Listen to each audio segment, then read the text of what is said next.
озмуни телевизионии расомони Навраз таҳти унвони таътили тобистонаи ман аз 5 июн то 31 июл давом карда дар он зиёда аз 600 нафар кӯдакону наврасони аз синни 5 то 15 сола аз ҳар минтақаи кишвар расмҳои тасвирнамудаи худро ба масъулони озмун пешниҳод намуданд ва расмҳои пешниҳод намуда ҳамарӯза тариқи эфири шабака манзури бинандагон мегардид.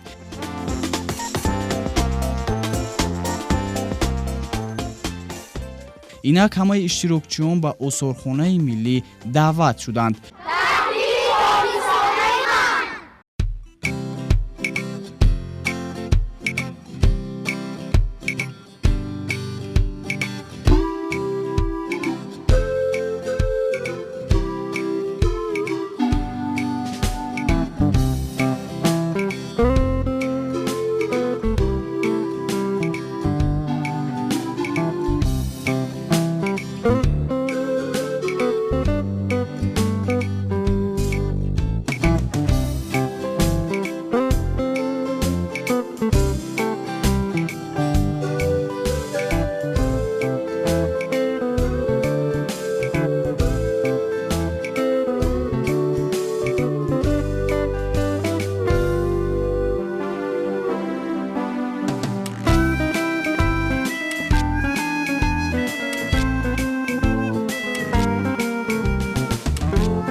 ба хотири ғизои маънавӣ гирифтан, огоҳ шудан аз таърих, фарҳанг ва расму оини ниёгон, кӯдакону наврасон бо ҳамроҳии роҳбаладони осорхонаи миллӣ ба сайри ин макони фарҳангӣ шурӯъ карданд.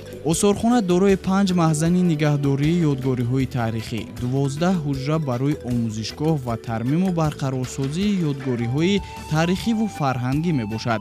шӯъбаҳои осорхона дорои толорҳои канданиҳои фоиданок ва табиат, таърихи қадим ва асри миёна, нав ва навтарини Тоҷикистон, санъати тасвирӣ ва мардумӣ, толори тӯҳфа ва хазинаҳои давлатӣ мебошад. кӯдакон бо шавқ ин ёдгориҳоро тамошо карда бо хушнудӣ ба мо чунин изҳори ақида карданд. من آمینه عظیمخان مهدی‌زاده میباشم و من 13 ساله ام. من برای رسومان نوروز آزمون تعطیل تابستانه من و این آزمون رسم‌های خود را کشیده سپاریدم و من خوشحالم که رسمم رو به تلویزیون بهارستان سپاریدم. امروز ما رو از طرف بهارستان به این آثارخانه ملی آوردند و اینجا هر نمود اثرهای قدیمی گذاشته شده است و آنها را ما تماشا کردیم و خوشحالم که به اینجا آمدم. من انیسه عزیز خواننده صنف 8 مؤسسه تحصیلاتی میانه عمومی رقم 10 ناحیه رودکی میباشم. من امروز در آزمون تعطیل تابستانه من غالب آمدم و خیلی خرسندم. من به همسالان خود توصیه میدهم که بچه‌ها آزمون ها بیشتر آیند، چون امروز ما به آثارخانه ملی در آثارخانه ملی قرار داریم. مرتبه سوم است که من به این آثارخانه می آیم و معلومات خود را دایر به نگاره‌های این آثارخانه زیادتر کردم. من مهرانه امانوه خواننده صنف 8 مؤسسه تحصیلات میانه عمومی رقم 10 ناحیه رودکی می باشم. باری اول است که در این آزمون اشتراک دارم. طول چند سال مقدم است که به واسطه رسم‌های تصویرنموده خود را به تلویزیون بهارستان روان میکنم و البته در آنجا صاحب مکافات ها نیز میگردم، صاحب دیپلم و سرتیفیکات ها نیز میگردم. اصلا این آزمون برای ما کودکان و نورسان منفعت بخش میباشد، چون که این آزمون ها به ما روحیه نو میبخشد، روحیه تازه میبخشد و استعداد رسامیمون رشد و رونق یافته. باز یعنی رسم های زیباتر تصویر میکنیم. حالا که تعطیل تابستانه است، من به همسالان خود توصیه میدهم که وقتی پرقیمت خود را بیهوده صرف نکرده به خواندن کتاب‌های بدیعی و به این آزمون‌ها آمده اشتراک کرده، هم وقت خود را خوب می‌گذرانند و هم نامبردار کشور عزیز خود می‌گردند. من مراد و بصیرت با رسم‌های خود را با تلویزیون بهارستان آوردم. رسم‌های ما درباره تعطیل تابستانه بود و من در آن رسم‌های خود چگونه تعطیل تابستانه‌ام را گذرانیده بودم تصویر نمودم. حالا باشد تلویزیون بهارستان تابستان ما رو به آثارخانه ملی آورد و ما از نگاره‌های آن دیدن نمودیم و خیلی خوشحال شدیم. من تعطیل تابستانم را خیلی خوب سپری نمودم. با پدر و مادرم به ناحیه‌های جمهوری سفر کردیم و از این من خیلی خوشحالم. من انوشیروان احمدزاده، من صنف 5 در مکتب 60 میخونم. من رسم‌های خود را به بهارستان روان کردم و مرا به آثارخانه ملی آوردند. اینجا خیلی زیبا است. من خوشبختم در اینجا و من همه چیز را تماشا کرده خوشبخت شدم. وطن وطن وطن وطن منم، به تو تنی وطن خسم، اگر کسی تویم خسم، اگر کسی تویم وجودی توست از دو تنی زمین و جسم من و تویم هم وطن وطن وطن وطن وطن. من محمد محمد در شهر دوشنبه استقامت میکنم. من تعطیل تابستانم را در خانه بابام گذرانده بودم. ما به شکار سر و گشت می رفتیم و من این آثارخانه مشغول شد. من در تعطیل تابستانه را عروض کشیدم و به تلویزیون بهارستان سپاریدم و آنها رسمی مرا قبول کرده مرا به آثارخانه ملی دعوت کردند. در آثارخانه دیدم که آدم‌ها با چی شکار می‌کردند و با چی لباسشان را تیار می‌کردند. من سعیده و حلیمه 12 ساله استقامت کننده شهر دوشنبه می باشم. من در تعطیل تابستانه خود از آزمون رسامان آگاهی یافته و تلویزیون بهارستان رسم کشیده فرستادم و ما را به آثارخانه ملی جمهوری تاجیکستان دعوت کردند. ما در اینجا چیزهای قدیمی بسیار را دیدیم و از آنها آگاهی یافتیم. ای مادری دلسوزم، ارمانی شب و روزم، بر راهی تو چشمی چار میدوزم با شعر تو را جویم، بهری تو ثنا گویم، سطری که به نامی توست میبویم و میبویم. من استقامت کننده شهر دوشنبه میباشم. من در تعطیل تابستانه به خانه بابا و بیبیم رفتم. من به ورزاب رفتم و آبازی کردم، شناوری کردم. من رسم کشی را خیلی بسیار دوست میدارم. من رسم‌های خود را کشیده به بهارستان روی کردم، آنها را قبول کردن و مرا به آثارخانه تاجیکستان روان کردند. و من پسند اومد که آنها وقتی شکار میکردن با شمشیرهای خودشان را گرفته شکار میکردن. آنها لباسهای خودشان را پوست حیوان تیار میکردن. تاجیکستان تاجیکستان، مظهر امید و ارمان، سرزمینی رادمردان، کشوری آزادخان. سربرگی سفید بوی معطر دارد، خوش دارد که آن کسی که مادر دارد، خوشبخت بود که هر آن که پدر دارد، خوش عمر هر دو در بر دارد. من خواجه برهاندین 10 ساله هستم از شهر دوشنبه. مرا تلویزیون بهارستان به آثارخانه ملی دعوت کردند. من در اینجا بسیار چیزها را دیدم که آدمان چی خیل لباس تیار میکنند، چی خیل شکار میکنند. من تعطیل تابستانم را در خانه خودمان گذراندم. با بازی های هر گونه مشغول شدم و رسم کشیدم. حاضر میخواهم که یک شعر را درباره مادر به زبان روسی بخونم. Солнечный круг, небо вокруг, это рисунок мальчишки нарисовал он на листке и подписал в уголке. Пусть всегда будет небо, пусть всегда будет солнце, пусть всегда будет мама, пусть всегда буду я. من عمر سبینه خونده صنف 5 مؤسسه تسلیط میانه رقم 100 می باشم و من رسم‌های خیلی زیبا را تصویر نمودم و تلویزیون بهارستان پیشنهاد کردم و ما را از تلویزیون بهارستان به آثارخانه ملی آوردم و ما خیلی چیزهای قدیمی را دیدیم. بنابر به من معقول شد آدمان چه خیلی شکار میکنند و باز من میناداری خود را به تلویزیون بهارستان میرسونم که این خیل آزمون ها را پیشنهاد میکنند. منم داراترین آدم، وطن دارم، کمی خود را نگویم کم، وطن دارم، ننالم از گرانباری، نپرسم از کسی یاری، نگیرم قامتم را خم، وطن دارم. بود افسون زی آتش سوزی مادر، خلایق از دستآموزی مادر، نه یک روز است از سال بنامش، بود هر روزی دنیا روزی مادر. نام من دوستاف عمر می باشد. من 9 ساله هستم. تاجیکستان کشوری زیبای من، سبز و خورم در جهان یکتای من، از تو باشد بخت و اقبالم بلند، وقت و تخت و دولت و دنیای من. من فرشتمای فخرالدین، خواننده صنف ششم هستم، یعنی امسال به صنف ششم گذاشتم و در شهر دوشنبه زندگانی میکنم. من بیشتر دوست می‌دارم تصویر نمودن منظره های گوناگون را. من امسال در تعطیل تابستانه خود به دهه رفتم، به خانه بیبی و بابایم. آنجا بسیار خوشحال بودیم. همراه هم اینچنین دختر خالم و دختر تقایم نیز بودند. من در تعطیل تابستانه کتاب فاتح نیازی رمانی وفا را تا نصف آوردم و از طرف به تلویزیون بهارستان رسم‌های خود را سپردم. بعد مرا دعوت کردند، من به آثارخانه ملی آمدم. من در اینجا با بسیار چیزها شناس شدم و اینجا به من محقول شد. مادری خوشنظرم، هر نظرم هدیه توست. اثری دارم اگر آن اثرم هدیه توست. در فضای ابدیت پی پروازی دراز، مادری مشت پرم، بال و پرم هدیه توست. خاکساری تو آنقدر مرا کرد بلند، که همه قدرت کیهان گذرم هدیه توست. در ره من همدن دیده تر داشته ای، که آن دیده تو شیری ترم هدیه توست.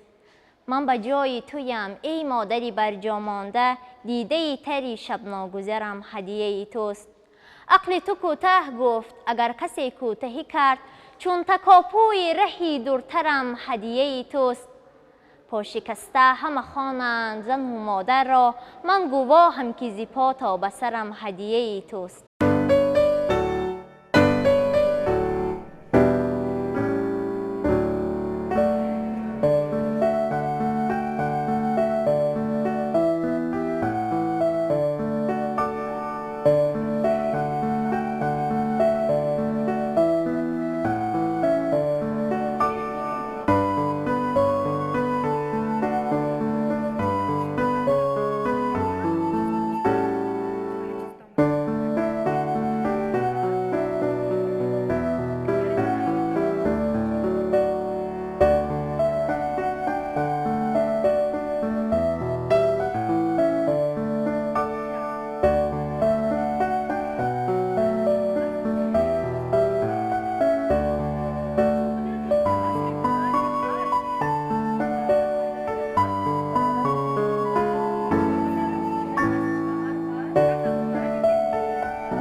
باید قید کرد که به خزینه آثارخانه ملی 2278 یادگاری‌ها و نمونه‌های هنر و اشیای مهم تاریخی و فرهنگی به طریق خرید، تحفه و تشکیل اکسپدیسیاهای علمی وارد شدند.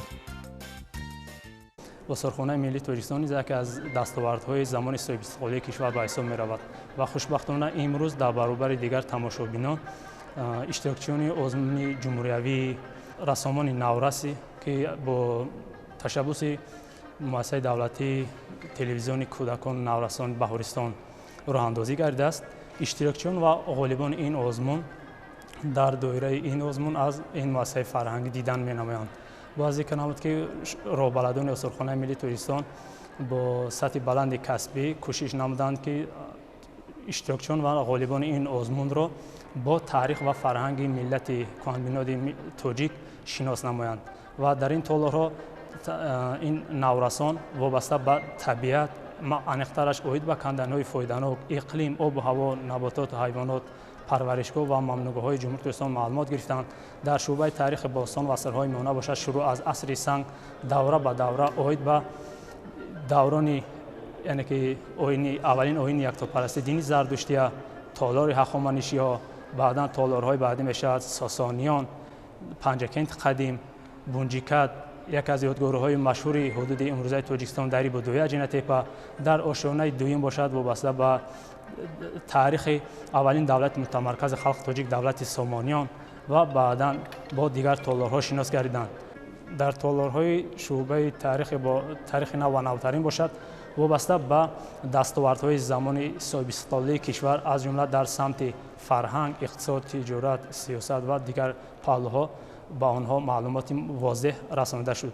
یکی از تالارهای دیگری دقت جلب کننده در این آشیانه و در این شعبه این تالار تحفه‌های پرزیدنت جمهوری اسلامی هستند که در اینجا تحفه‌ها از جانب شخصیت‌ها و مهمانان سطح بلند کشورهای خارجی که بر رهبریت کشور تحفه گردیدند در اینجا به عمل تماشا گذاشته شدند و این نورسان از آن دیدن نمودند.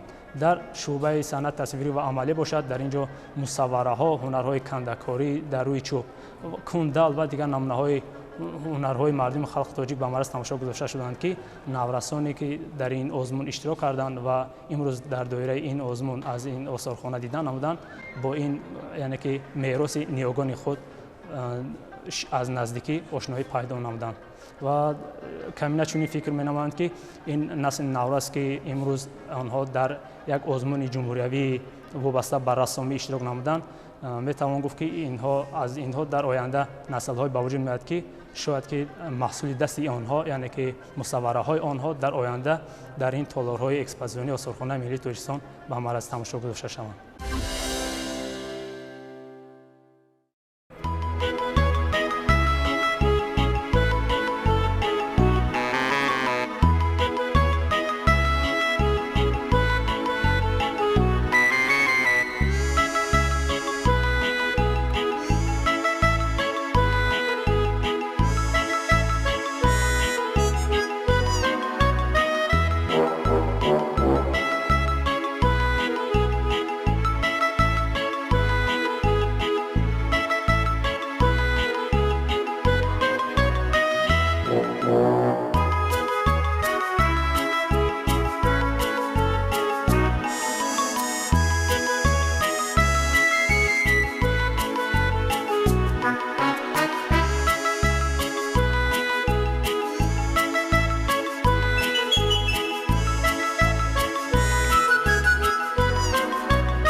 من دوستوف امید 11 ساله هستم. من تعطیل تابستانه خود را خیلی خرسند گذراندم و به خانه بیبیم رفتم. کتابی درسی هم از مور میداد. تو را در کنج خانه موندم امروز. تو هم دم گیر و من هم بهره گیرم.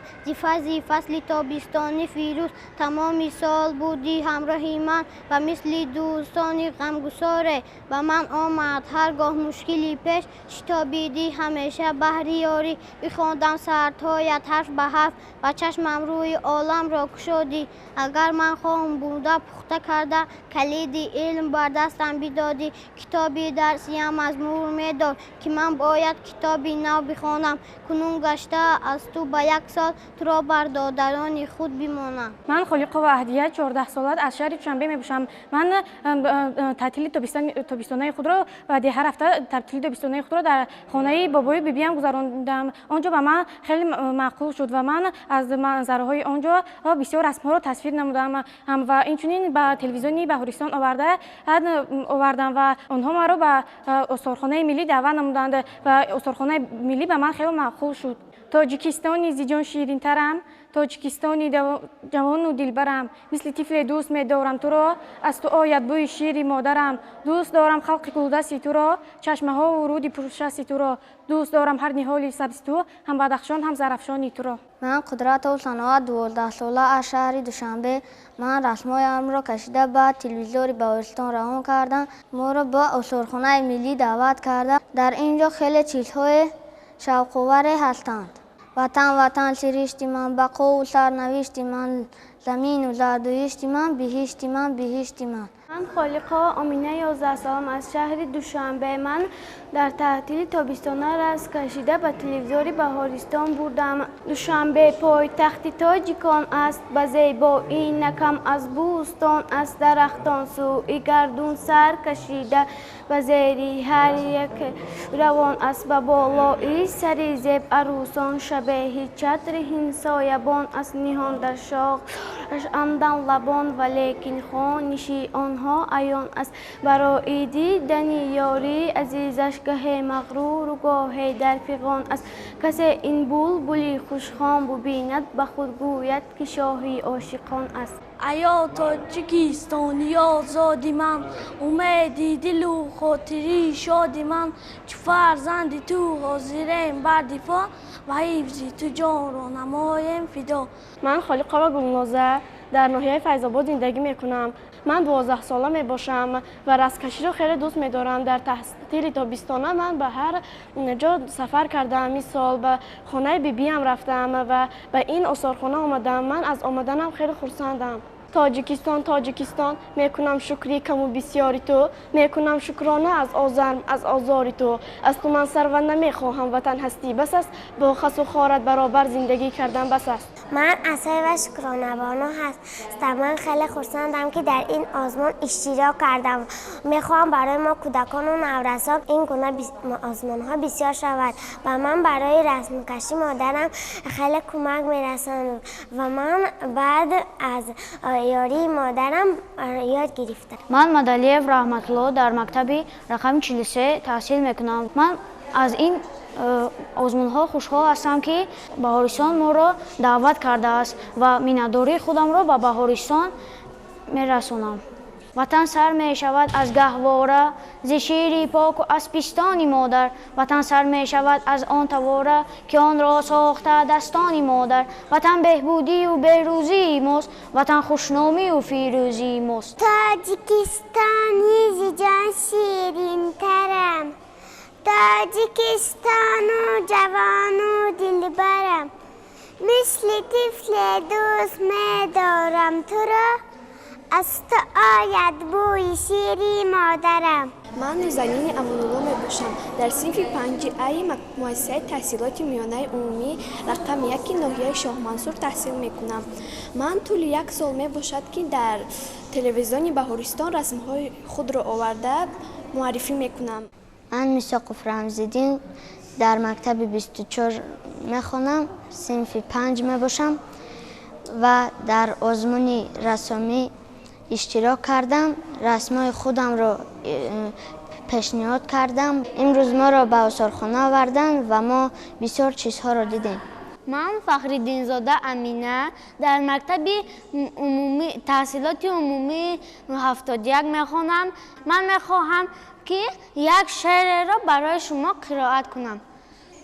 در آن ساعت که دلگیرم کجای مادری پیرم، بیا بین مای تدبیرم که در گرداب تقدیرم.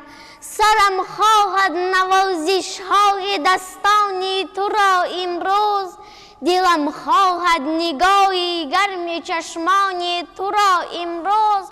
دلم خواهد دعایت را، دو دستت را چو دو بالی پرستوها به سوی قبله بکشاده. خدا را از فلک ها بر زمین خوانده، گسیلم کرده ای بر راه های دور. سپس از پشت من گریسته ای در خود فرو مانده. چی میپرسی تو از من بیشتر میدانی صبح و شام دعوت را. تو از من بیشتر میدانی دنیا و قسمت را. ولی من هر قدر از حکمت دنیا سبق خواندم کتبی کهنه و نو را چو بالین زیر سر ماندم فزون از تو جهان و زندگانی را ندانستم کشش های زمین و آسمانی را ندانستم که در 100 سالگی هم باغ همچون کودکی پرپیچ خواهم مرد ندانستم که بعدی شیر پاکی تو فقط افسوس خواهم خورد. نام من حسین و رسالت.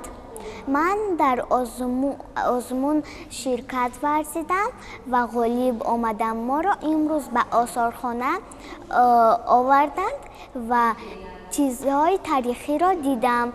به من چیزهای تاریخی خیلی پسند آمد. من عفیف آمینه هستم. میخوام در این آزمون ها بسیار اشتراک کرده به همسالانم توصیه دهم که وقت خود را بیهوده نگذرانند و رست کشند. من سمیه یعقوبزاده 10 ساله می باشم و در آزمون تحصیلی تابستانه من اشتراک کردم. ما خیلی خوشحال هستیم که به اینجا آمدیم. кӯдакон аз тамошои ин ҳама ёдгориҳо экспонатҳо ва падидаҳо як ҷаҳон ғизои маънавӣ бардоштанд. имрӯз барои осорхонаи миллии тоҷикистон як санаи бисёрам таърихӣ ва муборак буд, зеро имрӯз дар ин муассисаи илми таҳқиқотӣ ва илми маърифатӣ як озмуни бисёр зебои олами кӯдакон ҷамъбаст гардид, ки осорхонаи миллӣ ҳамчун иқдоми сиёсати фарҳангии ҷумҳурии тоҷикистон маҳз барои муаррифии чунин истеъдодҳо ороста шудааст. фикр мекунам он озмуне ки аз ҷониби телевизиони кӯдаконаи Баҳористон эълон шуда буд, имрӯз дар ҳақиқат барои бозёфти истеъдодҳои тоза, истеъдодҳои нодир як заминаи мусоид боз хоҳад кард ва оянда ин кӯдаконе ки имрӯз дар ин озмун иштирок карданд, андеша дорам ки шояд дар солҳои минбаъда намоиши хусусии худро ҳамчун санъатшинос, ҳамчун наққош дар осорхонаи миллии тоҷикистон пешкаши тамошобинон намоянд.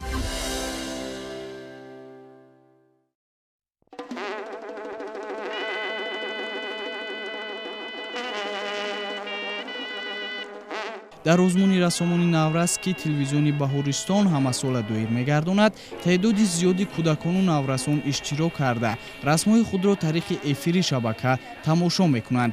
аз ин рӯҳияи онҳо баланд гашта шавқу завқи онҳо нисбат ба расмкашӣ меафзояд.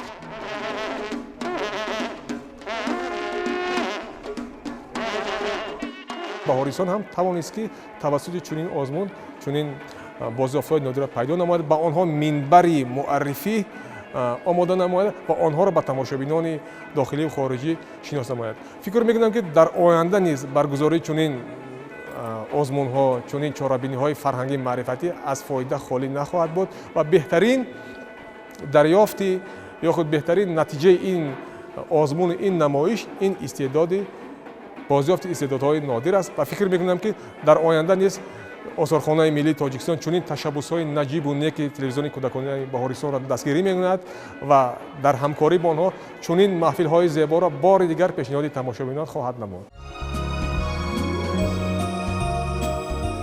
моҳияти озмуни расмҳо ки ҷалб намудани насли наврас бо тадбирҳои маърифатӣ аз ҷумла дӯст доштани манзараҳои дилфиреби кишвари азизамон, гиромидошти ҳунарҳои мардумӣ ва ҷашну маросимҳои миллӣ мебошад, ба ҳадафи худ расид. муассисаи давлатии телевизиони кӯдакону наврасон Баҳористон ба хотири санаҳои муҳими кишвар дар мавзӯъҳои мухталиф барои кӯдакону наврасон озмуни телевизионии расомони наврасро доир менамояд ва озмуни навбатии эълон гардида вобаста ба истироҳати тобистонаи кӯдакону наврасон таҳти унвони таътили тобистонаи ман буд ки он дар осорхонаи миллии тоҷикистон ҷамъбаст гардид. муассисаи давлатии телевизиони кӯдакону наврасон Баҳористон тасмим гирифтааст ки дар оянда чунин озмунҳоро идома диҳад.